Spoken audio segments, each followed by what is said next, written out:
எல்லாருமே பார்க்கலாம்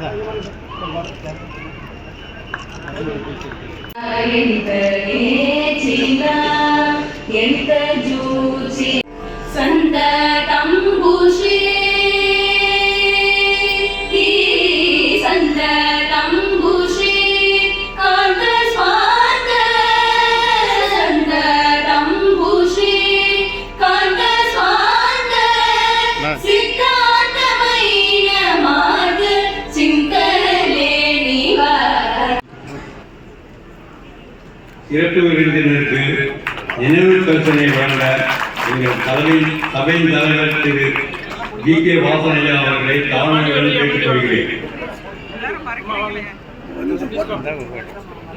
மாவட்ட ஆட்சியர் அவர்களுக்கு பொன்னாடை அணிவிக்குமாறு எங்கள் சபையின் தலைவர் திரு ஜி.கே. மாவட்ட ஆட்சியர் அவர்களுக்கு பொன்னாடை அணிவிக்குமாறு ஸ்ரீ தியாக பிரம்ம மகோத்சவ சபாவினுடைய 179வது ஆராதனை விழா இன்று சீரும் சிறப்புமாக தொடங்கியிருக்கிறது. ஆராதனை விழாவை தொடங்கி வைத்து குத்துவிளக்கேற்றி சிறப்பு செய்த சென்னை உயர்நீதிமன்றத்தினுடைய மாண்புமிகு நீதியரசர் திருமிகு ஆர். சுரேஷ்குமார் அவர்களே, தஞ்சை மாவட்டத்தினுடைய ஆட்சியர் மரியாதைக்குரிய திருமதி பிரியங்கா பங்கஜம் அவர்களே, மேடையில் அமர்ந்திருக்கிற சபையினுடைய செயலாளர்கள் ஹரித்வாரமங்கலம் திரு ஏ.கே. பழனிவேல் அவர்களே, ஸ்ரீமுஷ்ணம் திரு வி. ராஜாராவ் அவர்களே, சபையினுடைய மரியாதைக்குரிய அறங்காவலர்கள் ஐயா சந்திரசேகர மூப்பனார் அவர்கள் இன்று வர முடியவில்லை என்றாலும் தன்னுடைய வாழ்த்துக்களை தெரிவித்துக் கொண்டிருக்கிறார்கள். திரு சுரேஷ் மூப்பனார் அவர்களே, திரு டெக்கான் மூர்த்தி அவர்களே, உடல் நலன் காரணமாக வயது மூப்பின் காரணமாக வர முடியவில்லை என்றாலும் கூட தங்களுடைய ஆலோசனைகளை இன்னும் சபைக்கு மிக சிறப்பாக தெரிவித்துக் கொண்டிருக்கிற ஐயா பஞ்சநாதன் அவர்களே, நம்முடைய திரு காமகோட்டி அவர்களே, நல்லி திரு குப்புசாமி செட்டி அவர்களே, திரு பாலசுப்ரமணியம் அவர்களே, திரு வி.கே. சுந்தரம் அவர்களே, குறிப்பாக சென்ற வாரம் மறைந்த நம்முடைய மூத்த அறங்காவலர் வக்கீல் கணேசன் அவருடைய நீண்டகால சபையினுடைய பணிகளை நான் நன்றியோடு நினைத்து பார்க்கிறேன். பொருளாளர் நம்முடைய திரு ஆர்.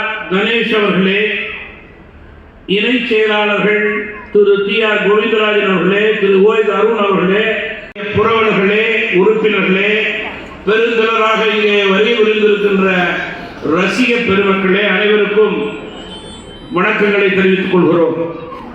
இந்த சபையினுடைய தொடர் வளர்ச்சிக்காக மிக சிறப்பாக பணியாற்றிய நம்முடைய முன்னாள் தலைவர்கள் ஐயா ஜி.கே. மூப்பனார் அவர்கள், ஐயா ஜி.ஆர். மூப்பனார் அவர்கள் மற்றும் மூத்த நிர்வாகருடைய சிறப்பு வாய்ந்த பணிகளை சத்குரு சுவாமி அவர்களுடைய ஆசியோடு நாங்கள் தொடர்ந்து செய்து கொண்டிருக்கிறோம்.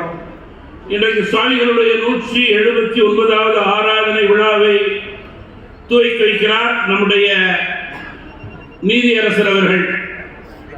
நீதியரசர் மாண்புமிகு ஆர். சுரேஷ்குமார் அவர்கள் தனது அறிவாற்றலாலும் திறமையாலும் நடுநிலையான செயல்பாட்டின் காரணமாக படிப்படியாக உயர்ந்து நீதித்துறையிலே சிறப்புற பணியாற்றி இன்றைக்கு துறைக்கு பெருமை சேர்த்துக் கொண்டிருப்பவர்கள். நம்முடைய இன்றைய சிறப்பு விருந்தினர் மரியாதைக்குரிய நீதியரசர் அவருடைய குடும்பம் தேசிய எண்ணம் கொண்ட குடும்பம், தமிழ் பற்று கொண்ட குடும்பம். அவருடைய சொந்த மாவட்டம் நம்முடைய புதுக்கோட்டை. புதுக்கோட்டையிலே வல்லாந்திரக்கோட்டை கிராமம் அவர்களது பூர்வீகம். அவர்களது தந்தை தெய்வத்திரு ஐயா ராமச்சந்திரன் அவர்கள் பெருந்தலைவர் காமராஜர், மக்கள் தலைவர் மூப்பனாருடைய நேர்மை எளிமையை பின்பற்றி வாழ்ந்தவர்கள். ஐயா மூப்பனாரோடு நெருங்கி பழகியவர்கள். குறிப்பாக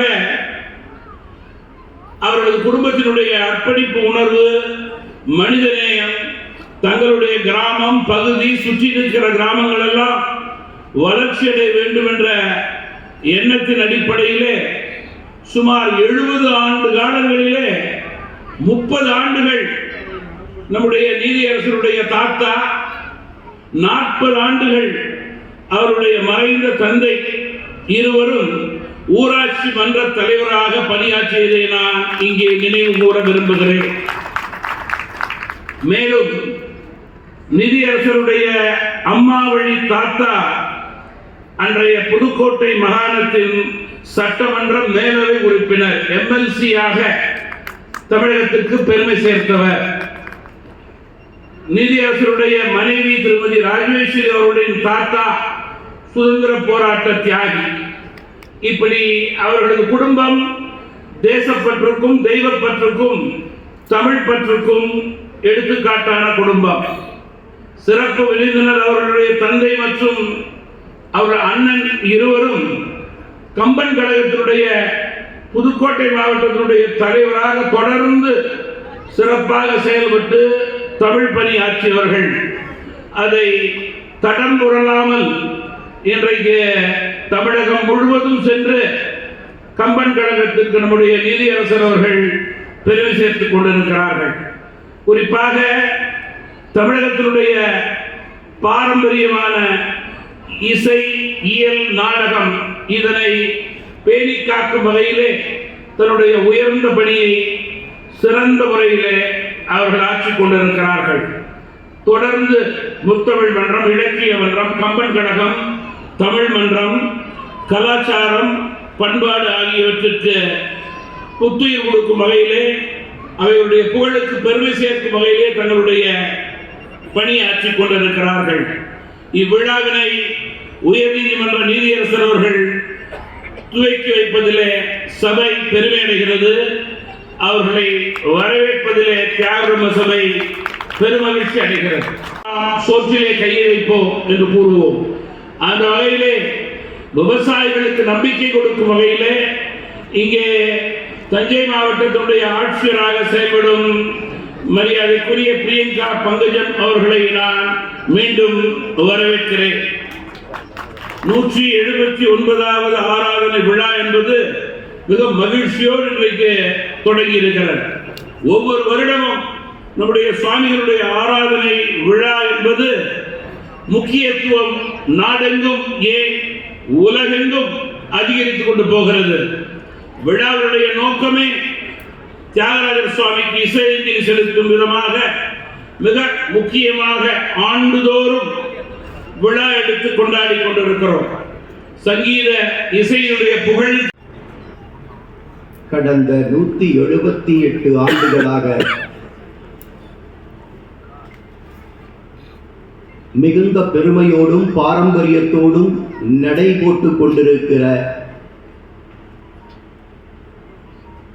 சத்குரு தியாகராஜ சுவாமிகள் அவர்களுடைய ஆராதனை விழாவை ஸ்ரீ தியாக பிரம்ம மகோத்சவ சபா தொடர்ந்து சீரோடும் சிறப்போடும் நடத்தி இன்றைக்கு 179வது ஆண்டு ஆராதனை விழாவை துவக்குகிற வேளையிலே இந்த பெருமைமிகு நிகழ்விற்கு தலைமை பொறுப்பை ஏற்றிருக்கக்கூடிய ஸ்ரீ தியாக பிரம்ம மகோத்சவா சபையினுடைய பெருமைமிகு தலைவர், மிகுந்த அன்பிற்கும் பெரும் மதிப்பிற்கும் உரிய ஐயா GKV அவர்களே,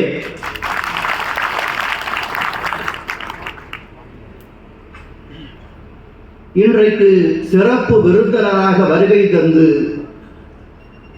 வாழ்த்துறை வழங்க இருக்கக்கூடிய மாவட்ட ஆட்சித்தலைவர் சகோதரி பிரியங்கா பங்கஜம் அவர்களே, சபாவினுடைய சிறப்புமிகு செயலாளர்கள் அன்பிற்குரிய ஐயா அரிதுவாரமங்கலம் திரு AK பழனிவேல் அவர்களே, அன்பிற்குரிய ஐயா ஸ்ரீபுஷ்ணம் திரு V ராஜாராவ் அவர்களே, சபாவினுடைய பொருளாளர் அன்பிற்குரிய திரு R கணேஷ் அவர்களே, சபாவினுடைய அறங்காவல் உறுப்பினராக இருக்கக்கூடிய அன்பிற்கும் மரியாதைக்கும் உரிய ஐயா சுரேஷ் மூப்பனார் அவர்களே, ஏனைய சபாவினுடைய அறங்காவலர்களே,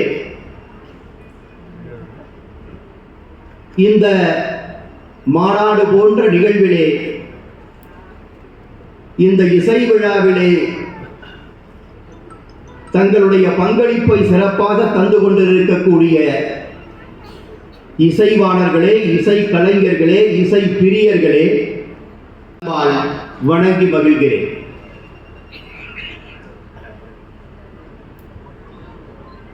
சென்ற ஆண்டு ஏறக்குறைய இதே காலகட்டம்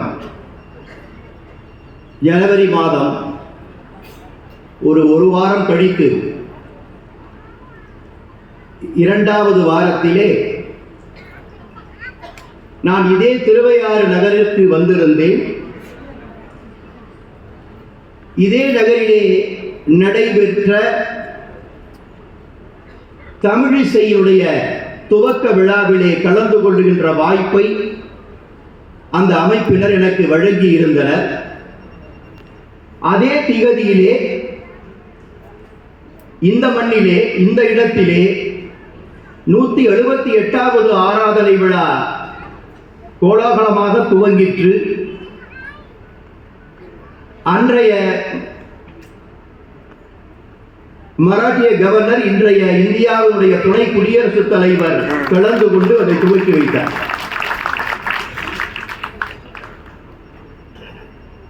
அந்த விழா நிறைவு பெற்று நான் தஞ்சை திரும்புகின்ற பொழுது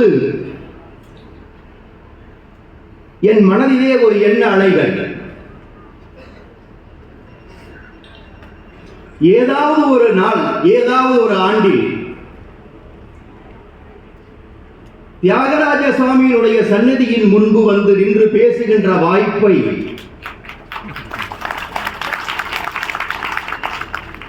சுவாமிகள் வழங்குவாரா என்று நினைத்துக் கொண்டு சென்றேன்.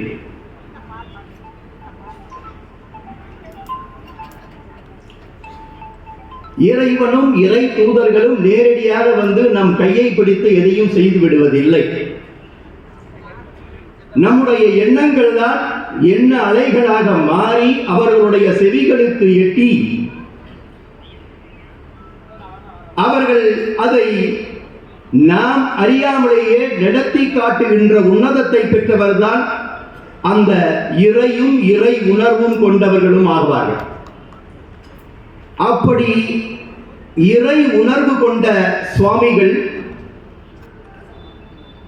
ஐயா GKV அவர்கள் மூலமாக இந்த வாய்ப்பை இந்த ஆண்டு எனக்கு வழங்கியிருக்கிறது. பேசுகின்ற பொழுது என்னை பற்றியும், என்னுடைய குடும்பத்தாரை பற்றியும், என்னுடைய முன்னோர்களை பற்றியெல்லாம் மிக பெருமையோடு உங்களோடு பகிர்ந்து கொண்டார்கள். அது அவருடைய பெருந்தன்மை. குறிப்பாக சொல்வதென்று சொன்னால், ஐயா அவர்களுடைய குடும்பமும் எங்களுடைய குடும்பமும் ஒரே நேர்கோட்டிலே பயணிக்கின்ற குடும்பம்.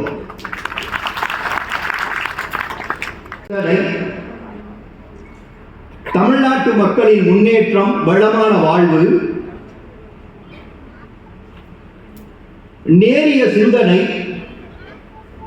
பிறருக்கு உதவுதல், பொது வாழ்க்கையிலே அப்பழுக்கற்ற தூய்மை, இந்த அசைக்க முடியாத கொள்கைகளிலே மிகுந்த நம்பிக்கை கொண்டவர்கள் நாங்கள். சில நேரங்களிலே அந்த கொள்கைகளுக்கு சற்று பின்னடைவுகள் வருவது போல தோன்றலாம். ஆனால் உண்மை அது அல்ல. நேர்மை உறங்குவது போல் தெரியும். ஆனால் அது மக்களுடைய எழுச்சியாக மாறுகின்ற பொழுது வெற்றி என்று பரிணமித்து நிற்கும். ஒரு 60 அல்லது 65 ஆண்டுகள் அந்த குடும்பத்தோடு நட்பும் உறவும் மரியாதையும் பக்தியும் கலந்து இந்த வாழ்க்கை உருண்டோடி கொண்டிருக்கிறது. அவர்கள் குறிப்பிட்டதை போல என்னுடைய தந்தையார் பெருந்தலைவர் காமராஜர் வழியிலே, மக்கள் தலைவர் ஐயா மூப்பனாருடைய பாதையிலே, பொது வாழ்க்கையிலே பல காலம் பயணித்தவர். என்னுடைய இளவயதில் இருந்தே அந்த பயணத்தை நான் உள்வாங்கிக் கொண்டவர். இன்றைக்கு என்னுடைய பிள்ளையும் ஐயாவுடைய பிள்ளையும் கூட அந்த உறவை தொடர்வதற்கான முழு உணர்வோடு இருக்கிறார்கள். இப்படி ஒரு 3 தலைமுறையாக தொடருகின்ற இந்த நட்பும் உறவும் பரஸ்பர நம்பிக்கையும் மரியாதையும் கருணையும் இன்னும் பல காலம் தொடரும் என்பதிலே எனக்கு எல்லளவும் சந்தேகமில்லை.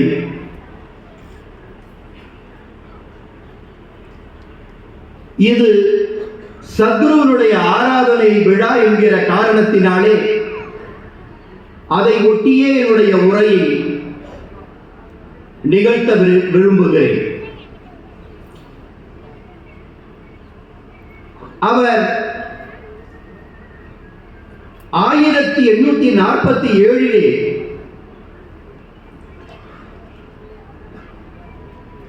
இந்த பூவுலகை விட்டு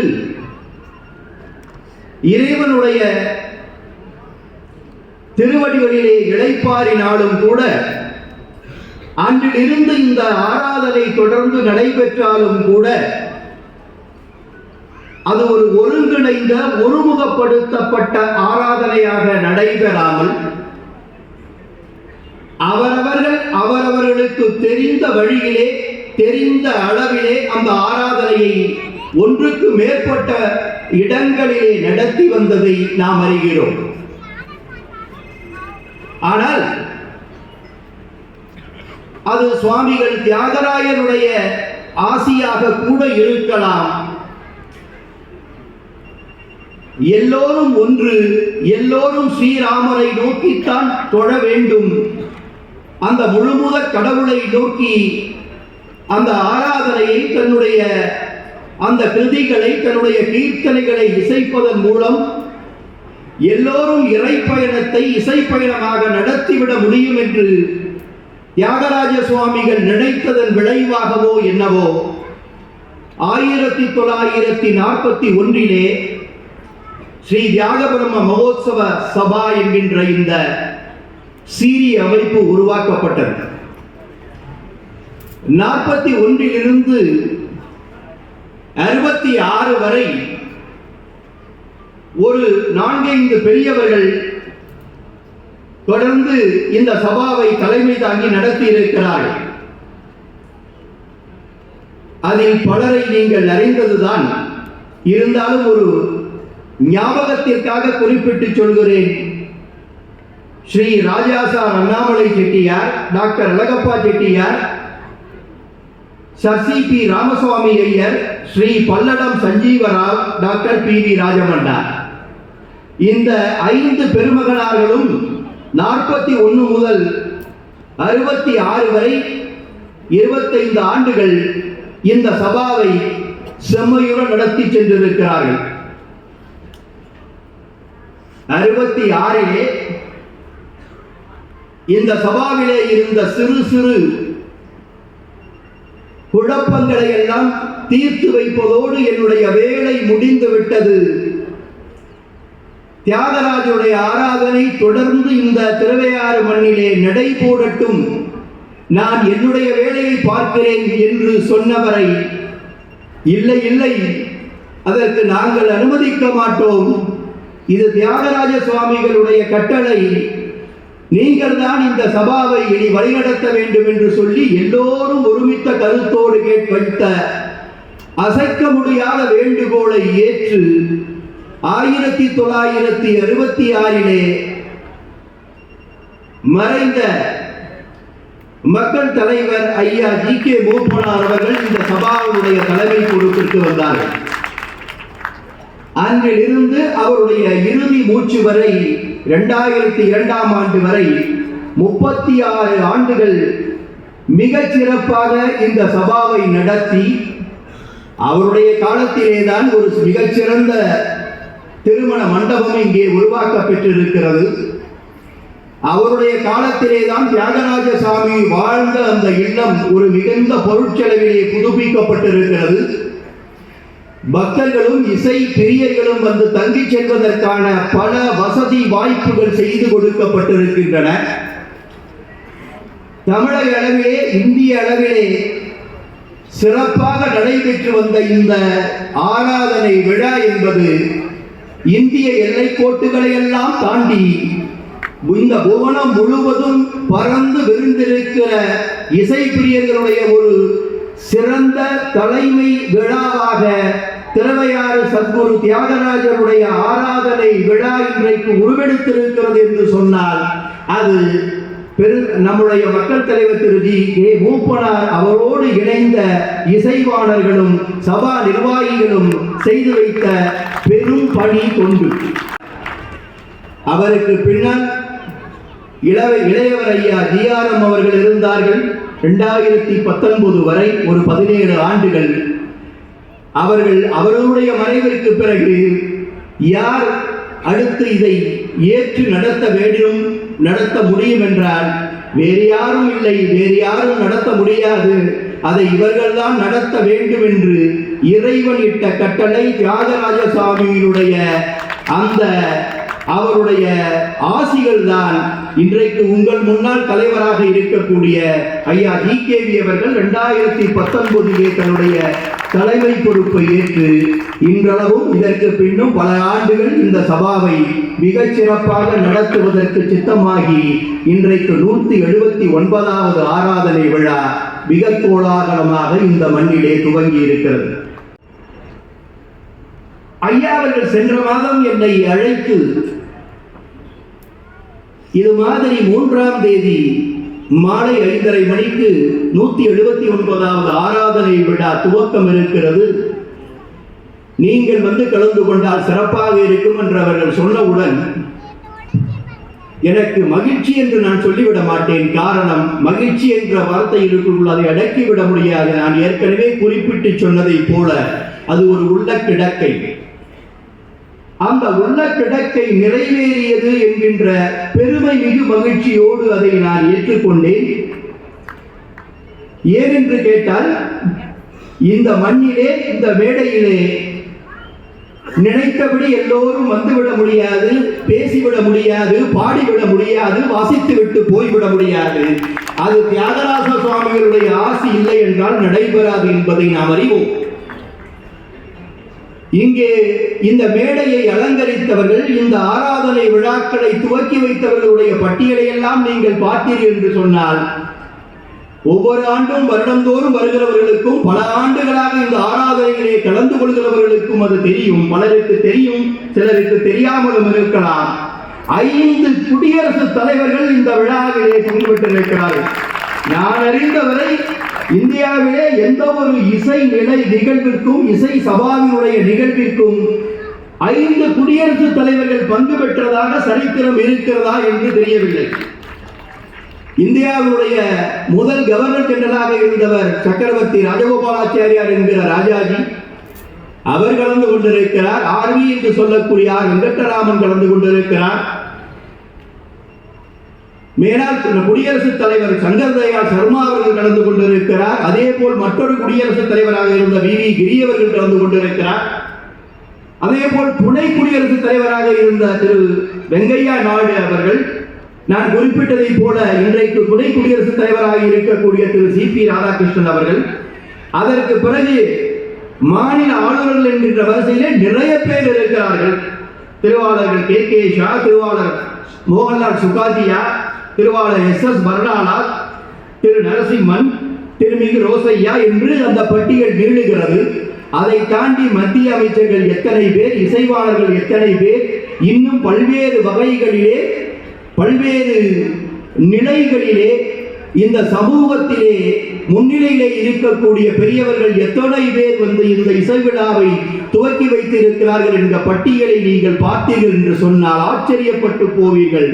அப்படிப்பட்ட ஒரு பட்டியலிலே 2-3 நீதியரசர்களும் வந்திருக்கிறார்கள். நீதியரசர் எம் ஸ்ரீனிவாசன் அவர்கள் வந்திருக்கிறார்கள், நீதியரசர் கே எஸ் பக்தவச்சலம் அவர்கள் வந்திருக்கிறார்கள், நீதியரசர் வி ராமசுப்பிரமணியம் அவர்கள் வந்திருக்கிறார்கள். அந்த வரிசையிலே இந்த எளியோனையும் இணைத்ததற்காக இந்த சபாவினுடைய தலைவர் உள்ளிட்ட அத்துணை பேரையும் நான் மிகுந்த நன்றியோடு வணங்கி வருகிறேன். இசைப்பிரியர்களுக்கு எழலாம்.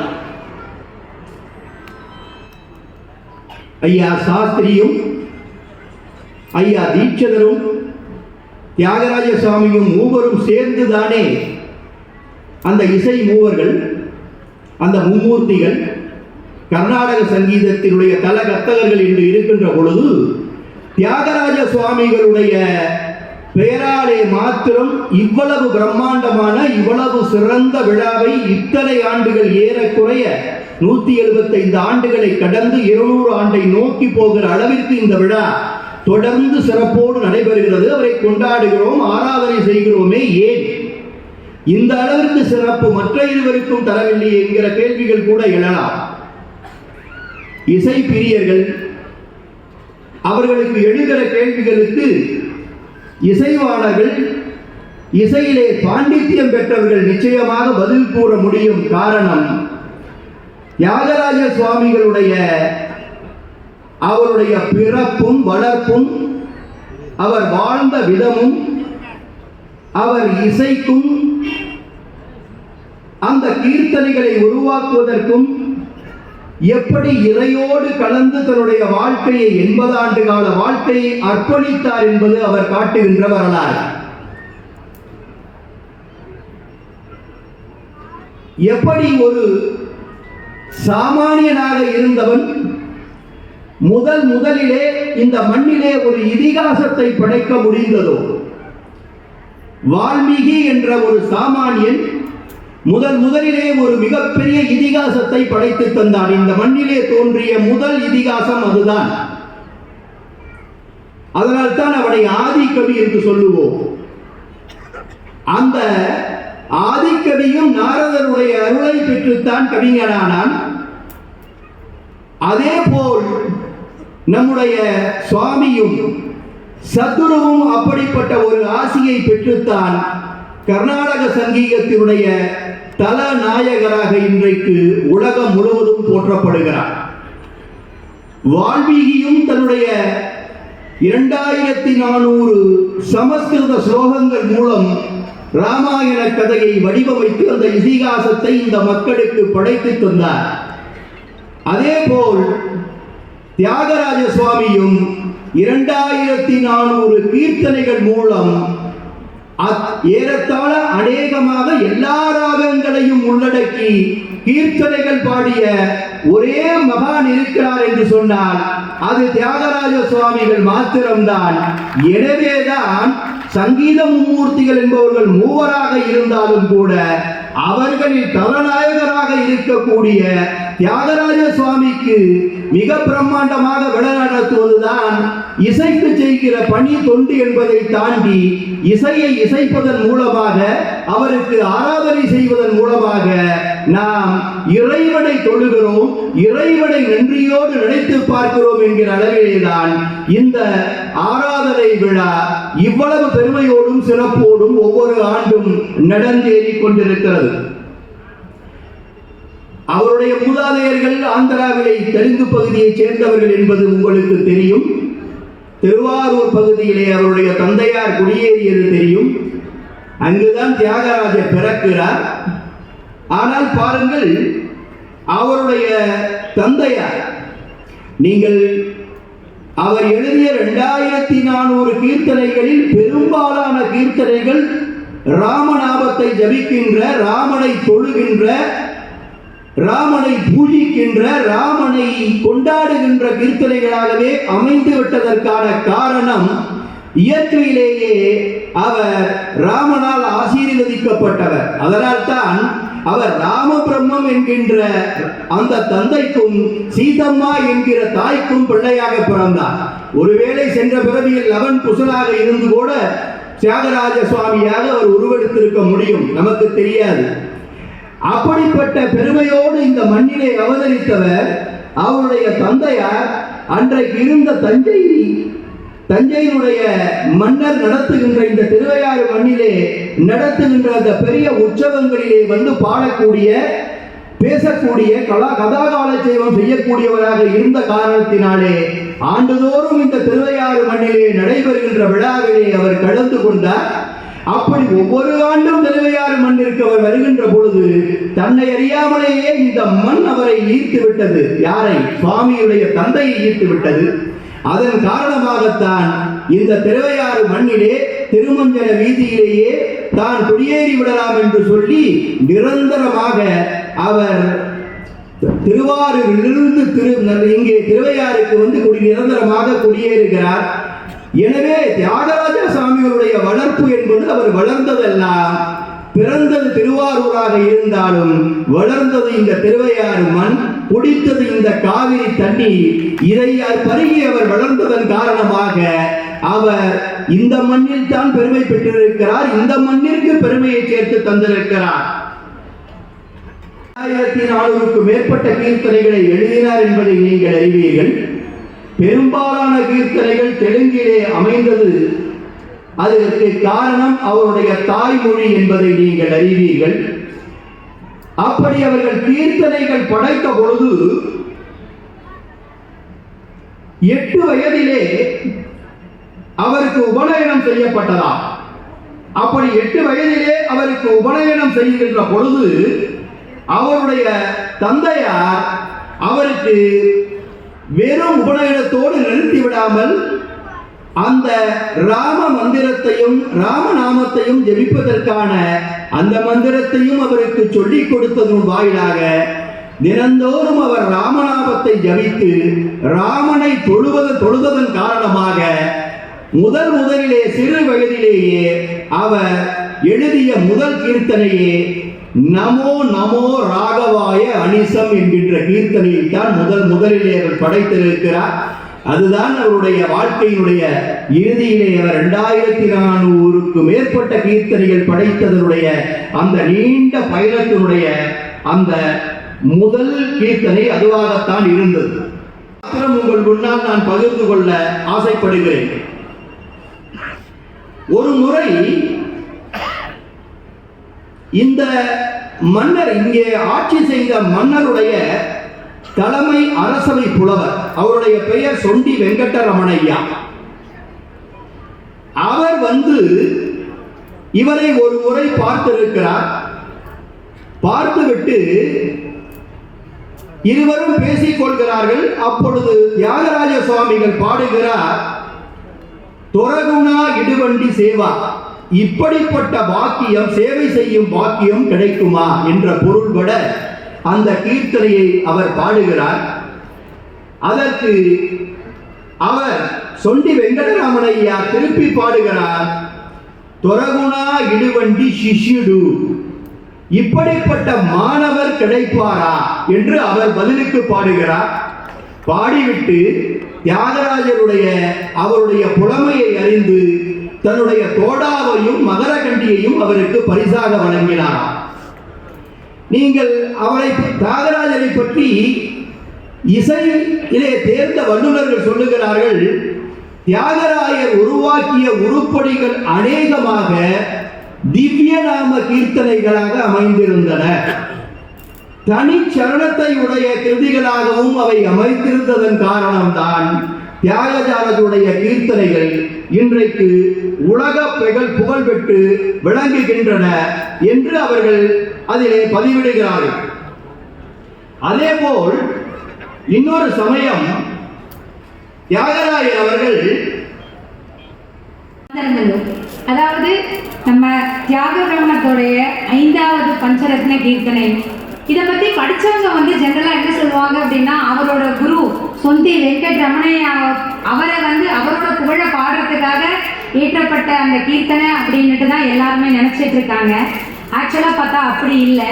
அதில் நம்ம பக்திங்கிற பாதையில் இசைங்கிற வழியால் யாரெல்லாம் இறையை அடைய முடியும் அப்படின்னு நோக்கி பயணித்து கொண்டு இருக்கிறார்களோ, மேடையில் வீற்றிருப்பவர்கள், கீழே அமர்ந்திருப்பவர்கள், இந்த உலகத்தில் பல்வேறு மூலைகளில் வாழ்ந்து கொண்டிருப்பவர்கள் அனைவருக்கும் அந்த வணக்கங்கள் சாரும் என்பதை தெரிவித்துக் கொண்டு என்னுடைய உரையை நான் தொடங்குகிறேன்.